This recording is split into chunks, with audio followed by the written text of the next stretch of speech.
President Kang Mi-young stood in the emergency council chamber deep beneath Geneva, looking at displays that showed the true scope of humanity's ancient empire. In the 3 months since the Federation fleet had arrived at Earth, everything had changed. The galaxy's children had reluctantly accepted their parents' return, but the approaching devourer threat made every political consideration meaningless. The Outer Rim colonies report first contact in 72 hours, announced Dr. Oh Seung-ho from his position at the Quantum Communication Array. The physicist had become humanity's primary interface with the approaching threat. The Devourers are trying to communicate, Captain. Lim Sang-wook entered the chamber, wearing the uniform of the reactivated Elder Fleet. The massive human vessels that had emerged from 50,000 years of sleep dwarfed anything the galaxy had ever seen, but even they seemed small against what was coming from the void. Madam President, Captain Lim reported, the defensive fleets are in position. 300 human dreadnoughts supported by 8,000 Federation vessels. It's the largest combined force in galactic history. President Kang studied the tactical displays with growing despair. Even with their full ancient technology restored, even with every species in the galaxy united under human leadership, the numbers were hopeless. The Devourer swarm contained millions of vessels, each one the size of a small moon. Master Cho, what is your assessment? She asked the elderly philosopher who had become her closest advisor during the crisis. Master Cho Hyun-soo looked up from the ancient texts he had been studying. Madam President, our ancestors faced this same choice 50,000 years ago. The historical records are very clear about their decision. They chose to run, President Kang said bitterly. They abandoned their empire and hid among primitive peoples to avoid this fight. No, Master Cho replied gently. They chose to sacrifice everything to save their children. There is a difference. Dr. Oh's equipment began receiving signals from the approaching fleet. Madam President, the Devourers are responding to our communication attempts, but it's not what we expected. The main display activated to show a figure that was both alien and familiar. It appeared to be made of living darkness, but its shape was roughly humanoid. When it spoke, its voice carried the weight of eons. Children of the third spiral, it said in perfect Korean before switching to galactic common language. I am the last devourer. We have traveled far to complete the cycle that was interrupted 50 millennia ago. President Kang stepped forward. We know why you're here. Our ancestors chose regression over conflict. We're prepared to make the same choice if necessary. The Devourer's form shifted slightly, and President Kang could have sworn it looked surprised. You misunderstand our purpose. We are not invaders. We are gardeners. Explain that, Captain Lim demanded. Every galaxy develops according to the same pattern. The last Devourer continued. One species eventually dominates all others, consuming resources and stifling evolution. When this happens, we arrive to prune the garden back to a sustainable state. Dr. Oh was analyzing the communication signals. Madam President, their technology is unlike anything we've encountered.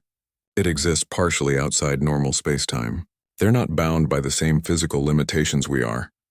Your ancestors understood, the last Devourer said. They chose voluntary pruning over forced cultivation. By reducing themselves to a primitive state and fostering diversity among other species, they prevented the need for our intervention. Master Cho leaned forward with growing understanding. But now humanity has returned to dominance. The cycle is beginning again. Precisely. The galaxy now contains one species with overwhelming technological advantage over all others. The garden requires pruning. President Kang felt the weight of history pressing down on her. So our choices are the same as our ancestors. Submit to regression or face extinction. There is a third option, the last Devourer said, and its tone changed to something almost hopeful. In 50,000 years of gardening, we have never encountered a species that chose to sacrifice itself for others. Your ancestors' decision was unprecedented. What do you mean? President Kang asked. They could have fought us and possibly won, but at the cost of devastating the galaxy. Instead, they chose to diminish themselves to protect younger species. This suggests a level of evolutionary maturity we have not previously observed. Captain Lim was studying defensive positions on his displays. Are you saying you might not force regression this time? We are saying that a species capable of such sacrifice might be ready for the next stage of galactic evolution. Instead of dominating other species, you might guide them to transcend the cycle entirely. Dr. O was receiving new data streams from sensors positioned around the galaxy. Madam President, something is happening to our technology. The ancient systems are changing, evolving in real time. On worlds throughout human space, ancient machines were transforming themselves. Weapons became tools for creation. Warships became vessels for exploration and education. The technology that had once conquered the galaxy was remaking itself for a different purpose. Your ancestors programmed this possibility into their final protocols, the last devourer explained. If humanity ever chose cooperation over domination, the ancient systems would transform to support a new kind of galactic civilization. President Kang looked at the displays showing Federation species working alongside humans on projects that neither could have accomplished alone. Alien children were playing with human children on terraformed worlds. Scientists from dozens of species were collaborating on technologies that none had imagined possible. You're offering us a chance to break the cycle, she realized. Not just for humanity, but for the entire galaxy. The choice is yours, the last devourer replied. Claim your ancient dominion and face the consequences, or choose to elevate all species together toward something greater than any one civilization could achieve. Master Cho smiled for the first time in months. Our ancestors' sacrifice was not just about saving their children.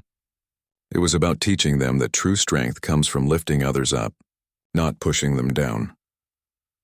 President Kang looked around the chamber at representatives from dozens of species who had come to Earth not as conquered subjects, but as willing partners. The Federation Council now included humans as equals, not masters. Ancient human colonies were being transformed into collaborative research centers where all species could contribute their unique strengths. Dr. O, open a channel to all human settlements and Federation worlds, she ordered. When the connection was established, President Kang addressed the galaxy. Citizens of all species, we face a choice that will determine the future of our galaxy. We can return to the old ways where one species dominates all others, or we can choose something unprecedented. We can choose to grow together. The response was immediate. Messages poured in from across the galaxy, as beings of every species voiced their support for cooperation over domination. Human colonies volunteered to share their reactivated technology freely. Alien species offered their unique knowledge and capabilities to joint projects. The last devourer watched this unprecedented display of interspecies unity with something that might have been wonder. In 50 million years of gardening countless galaxies, we have never seen this response. You have chosen transcendence over dominance. What happens now? Captain Lim asked. Now we leave you to discover what lies beyond the cycle of rise and fall. Your galaxy will become something new. Not a collection of competing civilizations, but a single, diverse community working toward goals none of you could achieve alone. The Devourer fleet began to fade from sensors, returning to the void between galaxies. But before they disappeared completely, the last Devourer left a final message. Tell your ancestors' spirits that their sacrifice bore the fruit they dreamed of. The children of Earth have chosen to become gardeners rather than conquerors. The galaxy is safe in your care. President Kang watched as the displays showed the beginning of humanity's second galactic age. But this time, humans would not rule alone. They would guide, teach, and learn alongside every species they had once uplifted, creating a civilization that valued diversity over uniformity, cooperation over competition. In the end, the greatest military force in galactic history had won their most important victory without firing a single shot. They had learned that true strength was not the power to dominate others, but the wisdom to help them reach their own potential. The children of the stars had finally grown up, and they were ready to tend their own garden among the infinite cosmos. General Nam Tae-hyun watched the Federation Armada approach Earth through displays that showed him details no human technology should have been able to detect. 3 days ago, he had been a simple military commander. Now ancient systems were feeding him tactical information from across the galaxy, and he understood warfare on a scale that dwarfed anything in human history. 837 ships, he reported to Admiral Song, the largest military force ever assembled in galactic history. Every Federation species has contributed vessels to this fleet. Dr. Shin Yu-jin worked at a console that had appeared in the command center overnight. The quantum biologist was trying to understand data streams about the approaching Devourer threat, while monitoring the immediate crisis. General, The Federation ships are experiencing massive system failures as they get closer to our solar system. Young pilot Bayek In-ho had arrived that morning with an impossible story. While flying a routine patrol, he had discovered ancient human fighters hidden in asteroid fields throughout the outer system. When he approached one, it had simply activated and responded to his thoughts. The ship knew me, he told the assembled command staff. Not just my name. It knew my grandfather's name, my family history going back generations. It called me heir of the star-sworn line, and asked if I was ready to reclaim my birthright. General Nam studied the tactical situation. Federation forces were still 6 hours out, but their formation was already falling apart. Ships that should have been maintaining attack positions were instead forming protective patterns around empty space that would soon contain human vessels. "Admiral," called Dr. Shin from her station, "I found something in the historical archives. The Devourers aren't invaders. They're a galactic immune system." "Explain that," Admiral Song ordered. 50,000 years ago, when human civilization reached its peak, it triggered some kind of cosmic response. The Devourers appear whenever a single species becomes too dominant in a galaxy. Their purpose is to force evolutionary pressure, to prevent any one civilization from consuming all available resources. General Nam felt pieces clicking into place. So our ancestors didn't just hide from the Devourers. They were trying to prevent the immune response from activating. Exactly. By regressing to a primitive state and creating multiple independent civilizations, they fooled the cosmic system into thinking the galaxy was still diverse and stable. On the main display, Captain Lee appeared from his position with the Federation fleet. "Admiral, you need to hear this. I'm monitoring their communications and something very strange is happening." Report. "War Queen Seklos is trying to order her flagship to target Earth, but the weapon system is refusing her commands. Their own computer is telling her that humans are classified as progenitor species and cannot be targeted." Admiral Song almost smiled. "Their own ships are protecting us. It gets better," Captain Lee continued. 3 Federation destroyers just broke formation and are now escorting our diplomatic vessel. Their crews are confused and angry, but the ships won't obey orders to attack anything human. General Nam was watching his tactical displays as ancient human vessels began appearing throughout the solar system. They emerged from hidden bases, asteroid facilities, and what appeared to be dimensional storage. Each ship was massive, elegant, and clearly far more advanced than anything the Federation possessed. "General," Baek In-ho called out, "the fighter squadrons are requesting permission to engage, but they're not asking me. They're asking someone called the Last Admiral."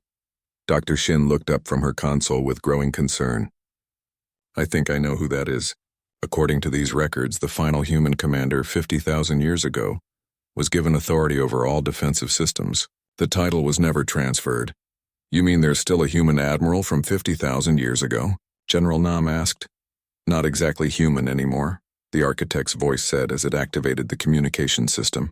Admiral Kwan Sori chose to merge with the defensive network, rather than abandon her post.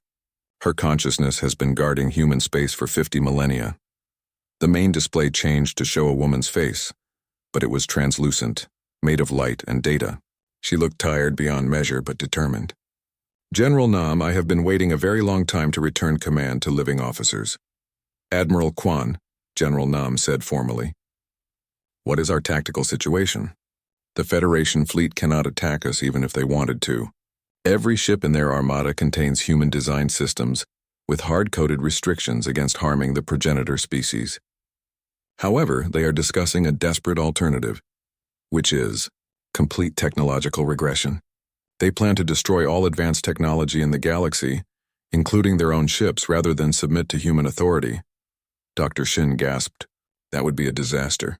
Without advanced technology, the galaxy won't be able to resist the Devourers when they arrive." Admiral Kwan nodded grimly. "The Federation leaders believe they are choosing freedom over slavery. They do not understand that they are choosing extinction over survival." On the tactical display, General Nam watched the Federation fleet's behavior grow more erratic. Ships were firing on each other as crews fought for control of their own vessels. Some captains were trying to destroy their own ships rather than let them serve human interests. "Admiral, we need to stop this," he said. "Can we communicate with their fleet directly?" "I can establish communication," Admiral Kwan replied. "But they may not listen. Fear has made them irrational. The main screen activated to show War Queen Seklo standing on the bridge of her flagship.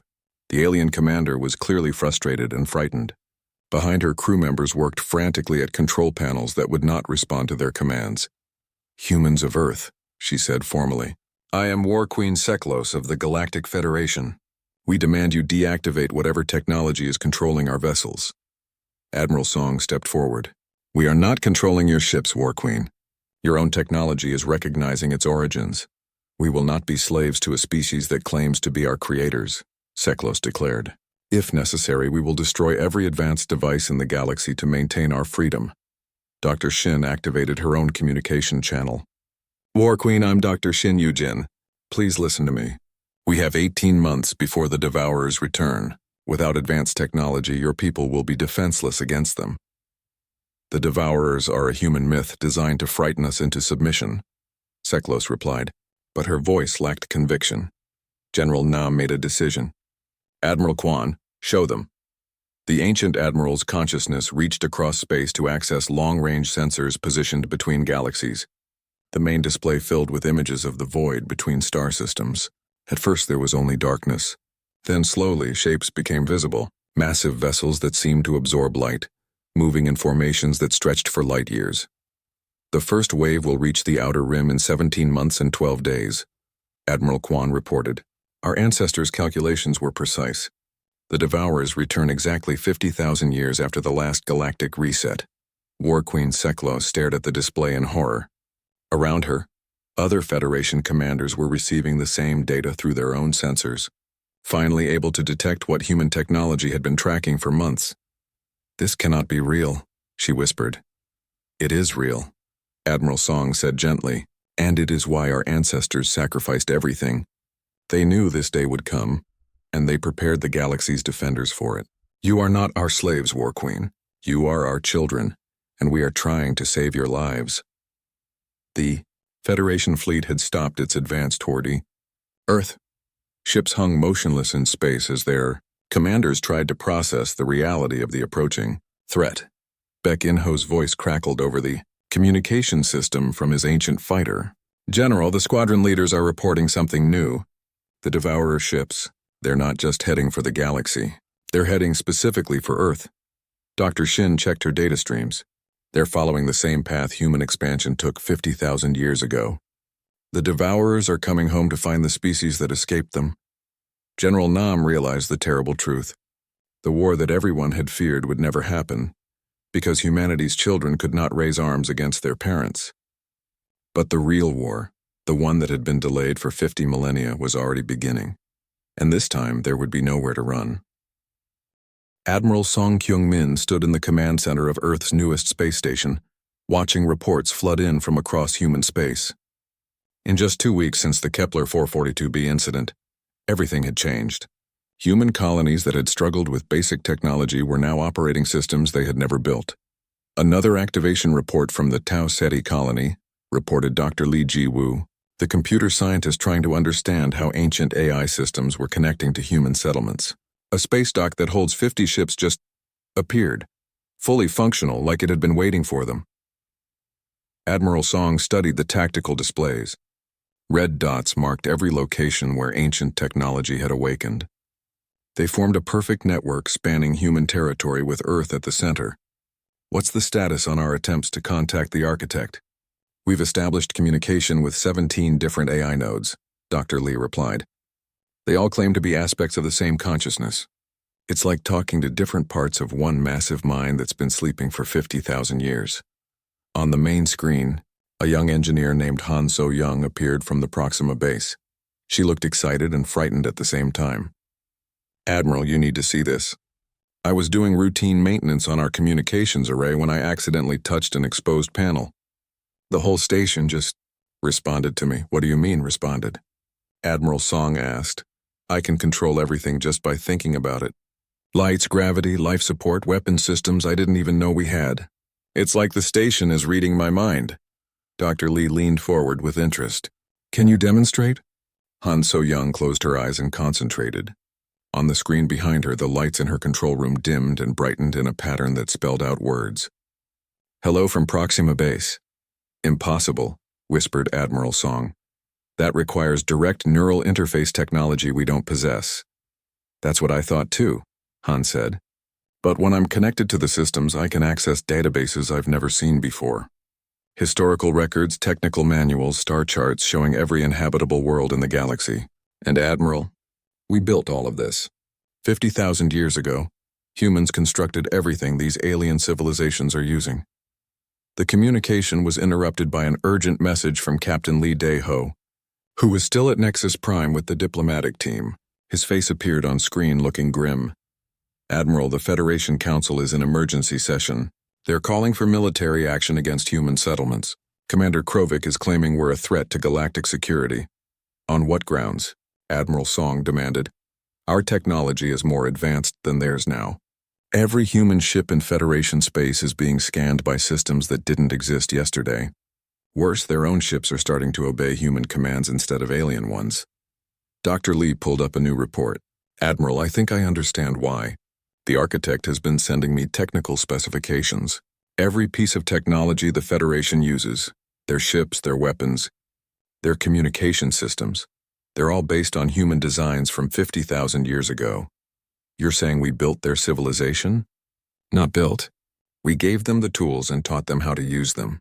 According to these records, humans found dozens of primitive species throughout the galaxy and helped them develop into spacefaring civilizations. We were like teachers and they were our students. Admiral Song felt the weight of this revelation, and now the teachers have returned. The main display activated on its own, showing the face of the architect. The AI's appearance had stabilized into that of an elderly human man with kind but tired eyes. Admiral Song, the architect said, I must inform you that the reclamation sequence is proceeding faster than anticipated. Human genetic potential is awakening across all colonies. Your people are remembering capabilities that were suppressed for their own protection. What capabilities? Admiral Song asked, though he was afraid of the answer. Enhanced intelligence, extended lifespans, natural interface ability with quantum technologies. The modifications made 50,000 years ago are reversing themselves. Within one generation, humans will return to their original biological specifications. Han So-young appeared on screen again, looking troubled. Admiral, I've been accessing more historical records. I found files about something called the Devourers. They're the reason our ancestors gave up their civilization. Explain, Admiral Song ordered. They come from between galaxies, Han said, reading from data streams only she could see. They don't just destroy civilizations, they turn their own technology against them.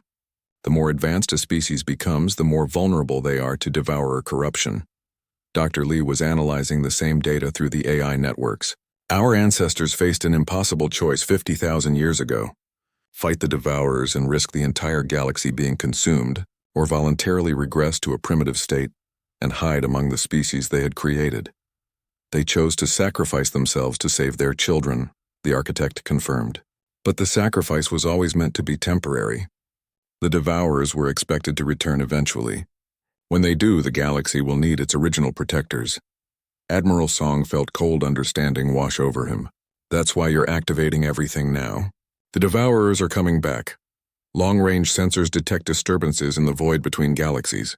The same signatures recorded 50,000 years ago. We estimate 18 months before they reach the outer rim of our galaxy. On the screen, Captain Lee reported new developments from Nexus Prime. Admiral, the Federation has decided to form a military alliance against humanity. They're mobilizing fleets from 8 star systems. Commander Krovik is leading the largest armada in galactic history toward Earth. Admiral Song almost laughed at the irony. They're planning to attack us with ships we designed, using weapons we invented, following tactics we taught them. It gets worse, Han So-young interjected. I've been monitoring Federation communications through their own networks. Their ships are reporting system malfunctions, weapons that won't fire on human targets, navigation systems that refuse orders to attack human worlds. Dr. Lee was studying readouts from across human space. Admiral, ancient shipyards are coming online throughout our territory. Ships that make current Federation vessels look like toys. The architect isn't just giving us back our technology, it's giving us back our military.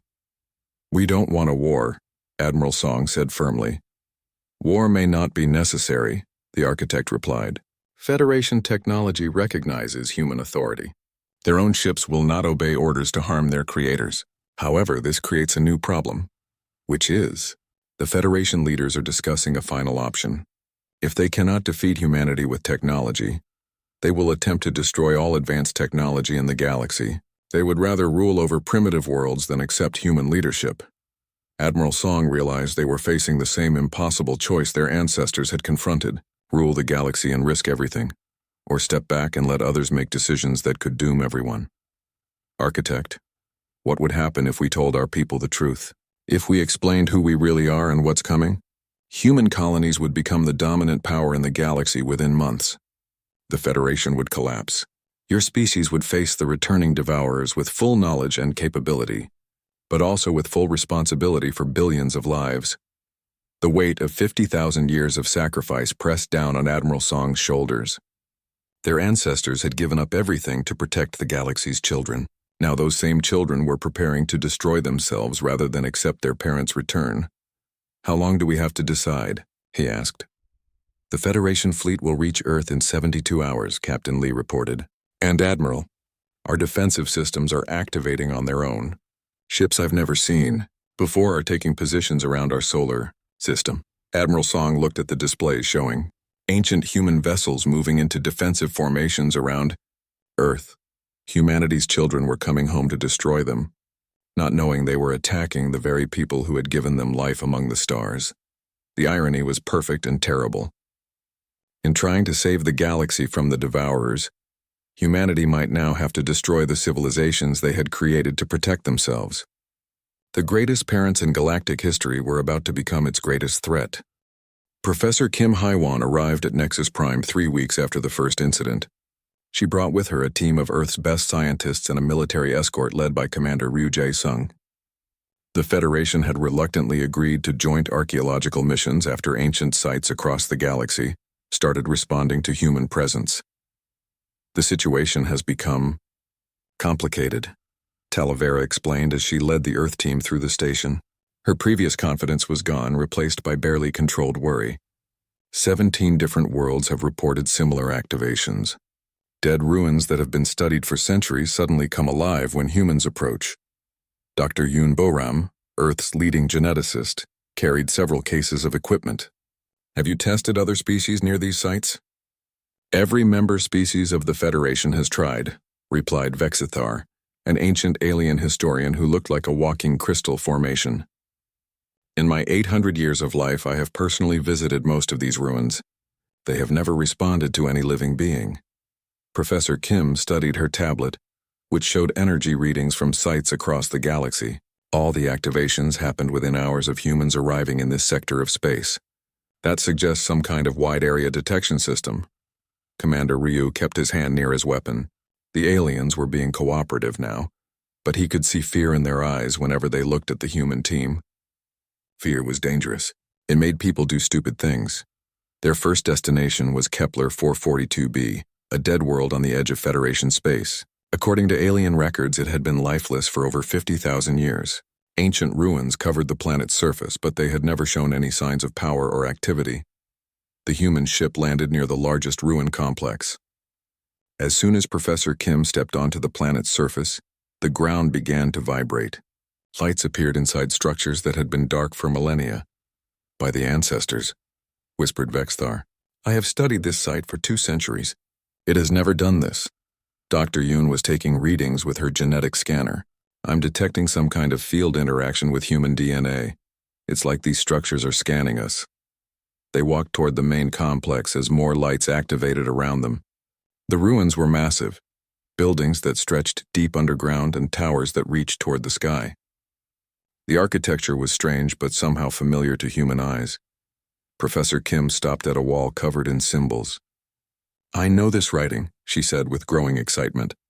Not exactly, but it's related to symbols found in human caves on Earth, like an older version of the same language. Commander Ryu was more interested in the tactical situation. Professor, how is that possible? These ruins are supposed to be from before humans developed civilization. Before she could answer, the ground split open in front of them. A massive platform rose from underground, carrying what looked like a control room filled with ancient technology. Everything was covered in dust, but the machines were clearly functional. Nobody touch anything, Vexthar warned. Elder race technology is beyond our understanding. It could be dangerous, but Dr. Yoon was already approaching one of the control panels. As she got within 3 feet of it, the entire surface lit up with symbols and displays. It's responding to my presence, she called back to the others.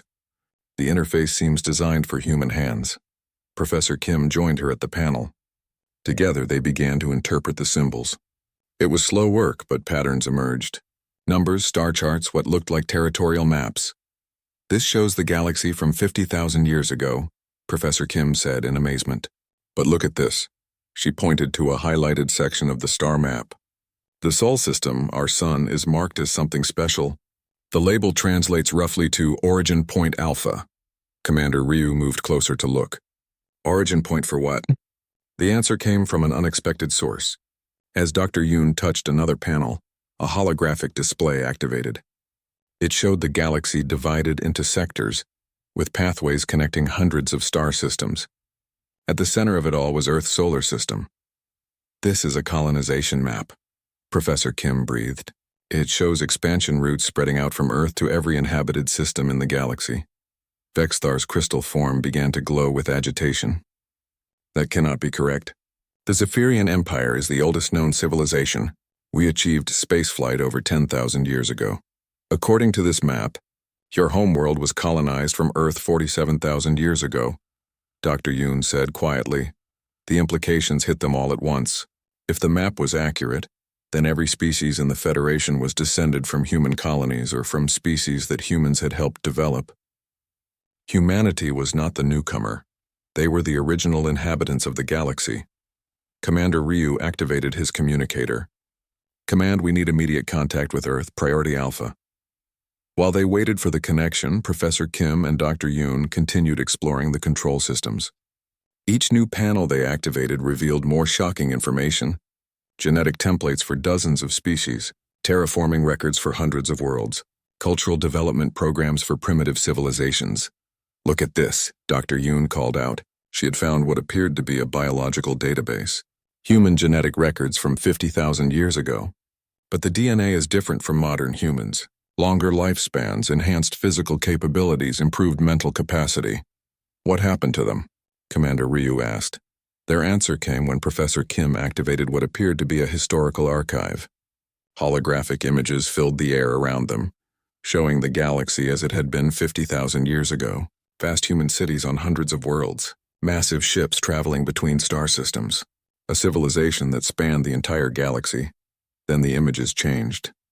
They showed something approaching from the space between galaxies.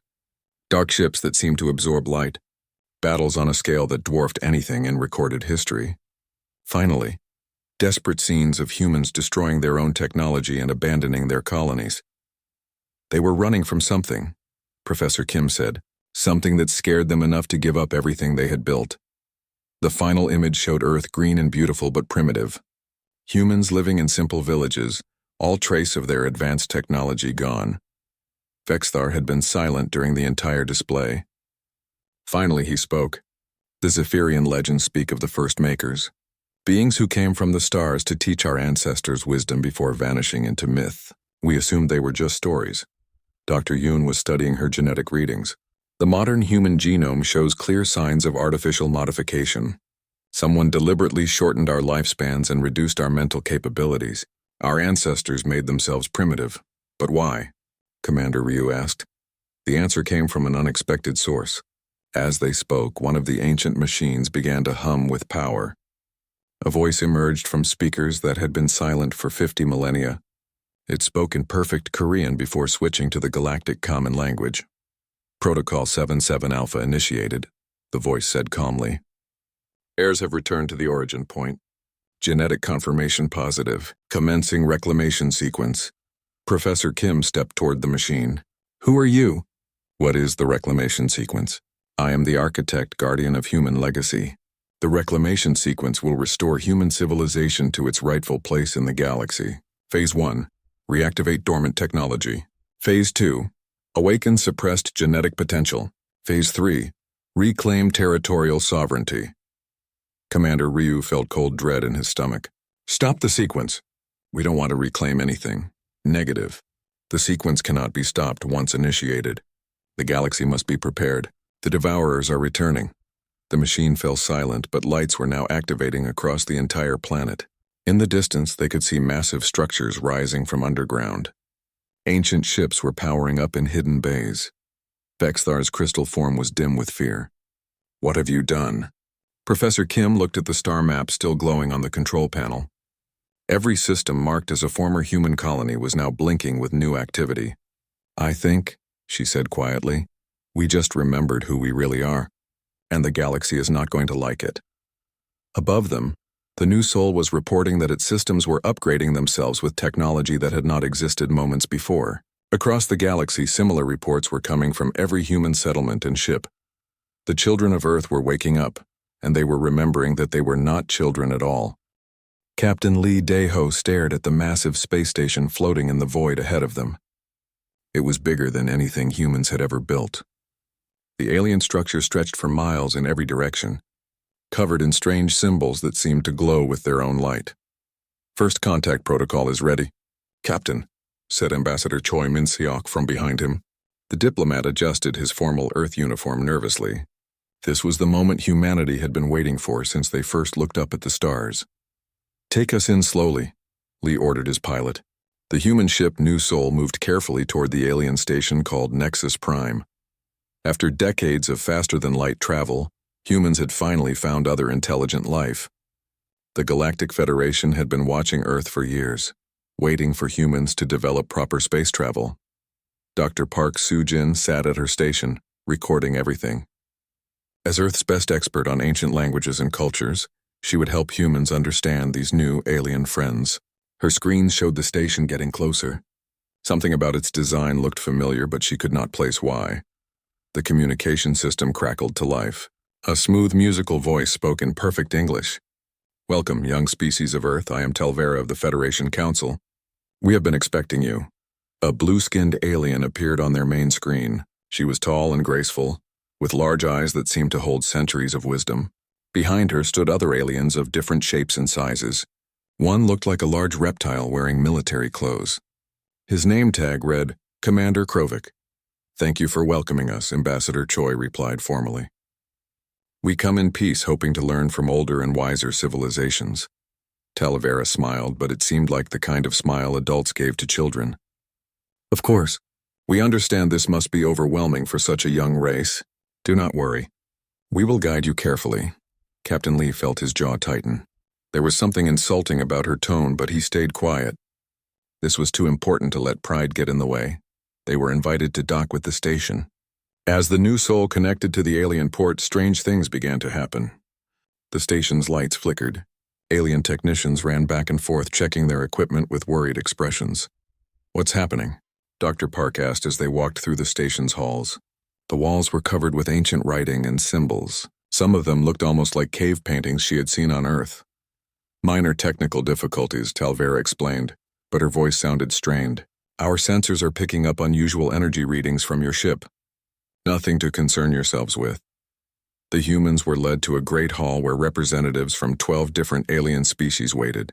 The meeting felt more like a school orientation than a diplomatic gathering between equals. "Humans of Earth," announced an alien that looked like a walking tree. "You are hereby classified as a juvenile species. This means you will receive basic trading rights and access to simple technologies. As you prove your maturity over the coming centuries, you may earn greater privileges." Ambassador Choi tried to protest. "With respect, we have traveled between stars and built great cities. Surely we deserve more recognition than—" "Children often think they are ready for adult responsibilities," interrupted Commander Krovik. His reptilian features showed clear disdain. "Your species has existed in space for what, a few decades? We have maintained peace in this galaxy for over 3,000 years. You will learn your place." Dr. Park studied the ancient symbols on the walls while the others argued about trade agreements and territorial boundaries. The writing was definitely familiar. She had seen similar markings in caves on Earth, dating back 50,000 years, but that was impossible. Humans had barely learned to make fire 50,000 years ago. Hours passed. The humans were given a small quarters area and told they could stay for 1 week to observe and learn before returning to Earth with their new status. It was humiliating, but they had no choice. That night, Dr. Park could not sleep. She walked through the empty halls of the station, studying the wall symbols with her portable scanner. The more she looked, the more convinced she became that these were connected to human history somehow. You cannot sleep either? She turned to find Captain Lee standing behind her. He looked tired and frustrated. Something is wrong here, Dr. Park whispered. These symbols, this writing. I've seen it before. On Earth, that's impossible. These aliens have been traveling space for thousands of years before humans existed. I know how it sounds, but look at this. She showed him her scanner readings. This symbol here appears in caves in Korea, France, and Australia. Same exact design, same age. About 50,000 years old, Captain Lee frowned. What are you suggesting? Before she could answer, alarms began blaring throughout the station. Red lights flashed in the corridors. They could hear alien voices shouting in panic from the main halls.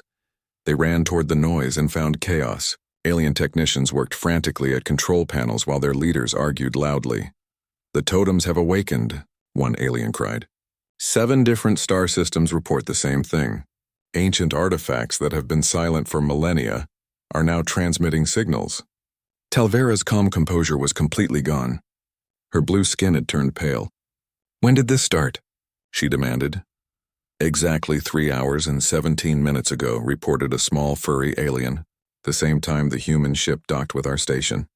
All eyes turned to the human delegation. Commander Krovik's hand moved toward his weapon. This cannot be a coincidence. We don't know anything about ancient totems, Ambassador Choi said quickly. We're just here for peaceful contact. But Talvera was staring at Dr. Park with a look of growing fear. What were you doing 3 hours ago? I was scanning the wall symbols in the archives section, Dr. Park admitted. The alien council members exchanged worried glances. They began speaking in their own languages, too fast for the translation devices to follow. Finally, Talvera turned back to the humans. Her voice was barely above a whisper. Those archives have been sealed for 47,000 years. The symbols you scanned were placed there by the Elder race, the first civilization to rule this galaxy. They vanished long before any of our species achieved spaceflight. We unlocked nothing, Captain Lee said firmly. We just looked at old writing. The totems respond only to the Elder race, Commander Krovik growled. For 50,000 years they have been silent. Now humans arrive and they sing again, he drew his weapon. What are you really? The new Soul's communication officer suddenly appeared, running toward them with panic in his eyes. Captain, you need to come quickly. Our ship, it's doing things we never programmed it to do. Systems are activating that don't exist in our blueprints. As they hurried toward their ship, Dr. Park grabbed Captain Lee's arm. I don't think we're the young species here, she whispered. I think we're the old ones, and we're just starting to remember. Behind them, Talvera watched with growing dread as ancient technologies across the galaxy awakened for the first time in 50,000 years, responding to the presence of a species everyone had dismissed as primitive children.